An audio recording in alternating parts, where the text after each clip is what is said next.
प्यारे बच्चों, कैसे हैं आप सब। आज मैं आपके लिए लेकर आई हूँ एक नई कहानी का शीर्षक है राजा की कमाई। ये कहानी है एक राज्य की, जहाँ पर एक राजा रहा करता था और उसकी प्रजा बहुत ही खुश थी। उसी राज्य में एक पंडित रहता था जो बहुत ही ईमानदार था और अपनी मेहनत का ही पैसा सबसे लेता था। वो प्रतिदिन सुबह जल्दी उठता था, फिर प्रार्थना सभा में जाता था। प्रार्थना कर मंदिर जाकर अपनी साफ सफाई करने के बाद वो जहाँ पर भी उसे बुलाया जाता था वहाँ पूरे मन से जाकर पूजा पाठ करता था और उसके बदले में वो जितना धन मिलता था उसी में वो खुश रहता था। इसीलिए उसकी जो जिंदगी थी वो बहुत अच्छे से चल रही थी। मगर उसकी पत्नी यशोदा इस बात से बिल्कुल खुश नहीं थी, क्योंकि पंडित जी रोज सिर्फ 4 अशर्फियां ही लाते थे, जिससे घर का ही खर्च बहुत मुश्किल से चल पाता था। वो हमेशा उनसे कहती रहती थी कि आप थोड़ा ज्यादा कमाया करो, बाकी सबको देखो, सब कितने महंगे महंगे कपड़े पहनते हैं, कितने सुंदर से घर में रहते हैं, सबके पास अच्छे अच्छे सामान है। पर जो पंडित जी थे वो कहते थे नहीं, जितनी मेरी मेहनत का है मैं उतने में ही खुश हूँ। उसकी पत्नी वहां से मुंह बनाकर हमेशा चली जाती थी।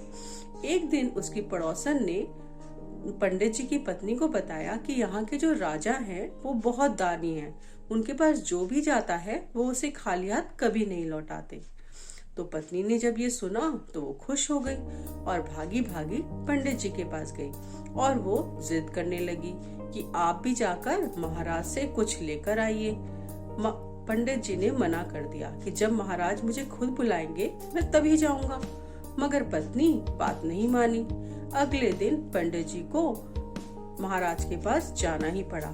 जब वो वहां पर गए तो उन्होंने महाराज से कहा कि आप मुझसे जो भी पूजा पाठ कराना चाहते हैं वो करवा लीजिए और उसके बदले में मुझे अपनी कमाई की 4 अशर्फियां दे दीजिएगा। महाराज ने पंडित जी को आदर सहित बिठाया और अपने महल में पूजा पाठ करवाया। उसके बाद वो अशर्फियों से भरा हुआ एक थैला उन्हें देने लगे, मगर पंडित जी ने मना कर दिया।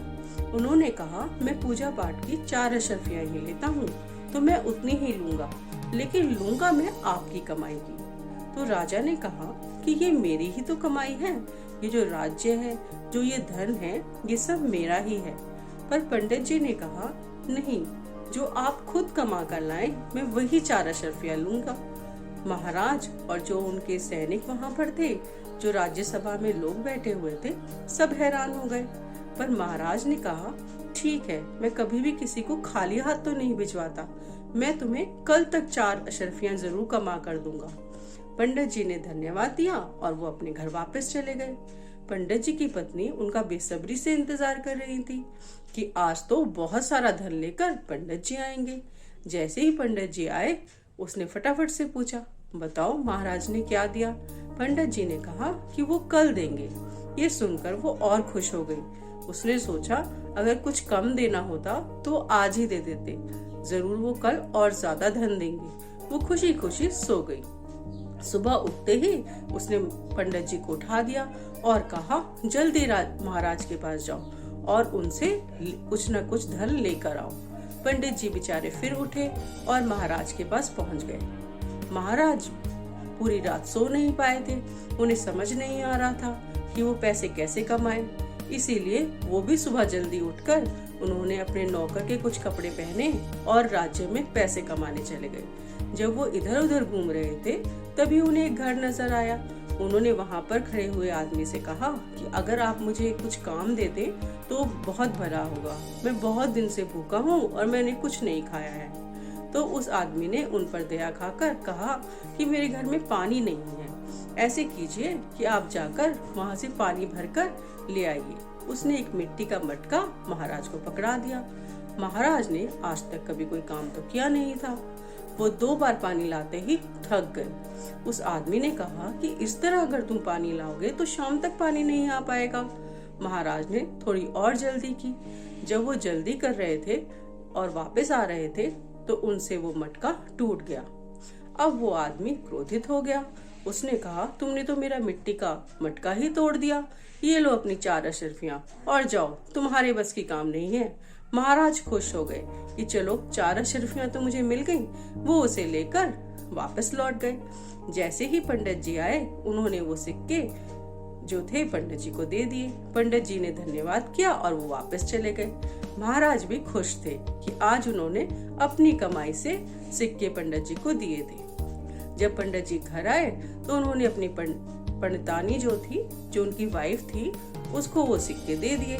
वो देखकर क्रोधित हो गई कि सिर्फ महाराज ने 4 ही सिक्के दिए, 4 तो आम लोग भी आपको दे देते हैं। उसने वो सिक्के उठाकर जो तुलसी का पौधा था उसमें फेंक दिए और गुस्सा होकर चली गई। अगले दिन उस तुलसी के पौधे के पास 4 छोटे छोटे पौधे निकल आए और वो देखने में बहुत सुंदर थे। कुछ ही दिनों में उन पौधों के बीच में से सोने के फूल निकल आए और उसके सोने के बीज नीचे गिरने लगे। उसकी पत्नी ने जब देखा कि ये तो बहुत सुंदर सुंदर से सोने के बीज हैं, उसने उन्हें इकट्ठा करना शुरू कर दिया और अपने पास रख लिया। पर उसे समझ नहीं आ रहा था कि वो उसका करे क्या, लेकिन वो देखने में इतने सुंदर थे कि उसने उसे अपने पास रख लिया। एक दिन एक सब्जी बेचने वाली आई। जो पंडितानी थी, उनकी वाइफ, उसके पास पैसे नहीं थे। उसने उस सब्जी वाली से कहा कि मेरे पास कुछ सोने के दाने रखे हैं, क्या तुम उनके बदले मुझे सब्जी दे सकती हो? सब्जी वाली तैयार हो गई। उसने जैसे ही उन दानों को देखा, वो तो खुश हो गई। वो तो सोने के दाने थे। उसने फटाफट उन सोने के मोतियों को ले लिया और उसके बदले में सब्जी दे दी। अब सब्जी वाली रोज सब्जी लाकर दे देती थी और बदले में सोने के कुछ मोती उससे ले लेती थी और वो मोती वो बाजार में बेच देती थी। एक दिन महाराज और महारानी भ्रमण के लिए निकले। जब महारानी ने एक दुकानदार के पास सोने के मोती देखे तो वो जिद पर अड़ गई कि मुझे तो इन्हीं मोतियों का हार चाहिए। महाराज ने जाकर पूछवाया तो पता चला कि वो सोने के जो मोती हैं वो तो एक सब्जी वाली देकर जाती है। फिर सब्जी वाली को बुलाया गया। उसने बताया कि पंडित जी की जो पत्नी है वो ये दाने देती है। महाराज ने पंडित जी को बुलाया। पंडित जी ने कहा मुझे तो नहीं पता, हमारे घर में ही उगते हैं। महाराज वहाँ पर आए।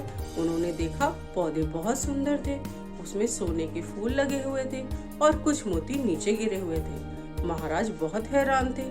तो पत्नी ने बताया कि आपने जो सिक्के लाकर दिए थे वो मैंने गुस्से में यहीं फेंक दिए थे, उसी से ये पौधे निकले हैं। महाराज बड़े हैरान थे। उन्होंने कहा कि आज से मैं फिर से परिश्रम करूंगा। अगर मेरे थोड़े से परिश्रम से इतना अच्छा फल मिल सकता है तो अगर मैं ज्यादा परिश्रम करूंगा तो क्या होगा। ये सोचकर महाराज चले गए और अब वो खेतों में भी थोड़ा थोड़ा काम करने लगे और महल में भी काम करने लगे। उन्हें देखकर सभी प्रजा जो थी सभी काम करने लग गए कि जब महाराज काम कर सकते हैं तो हम क्यों नहीं।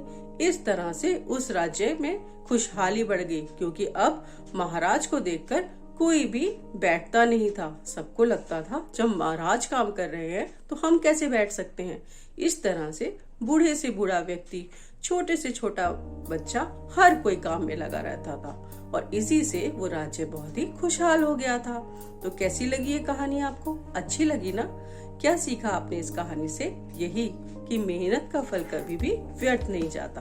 अब ये कहानी आप अपने छोटे बहन भाइयों को और दोस्तों को सुनाइएगा और इसकी शिक्षा भी बताइएगा कि मेहनत का फल कभी भी बेकार नहीं जाता।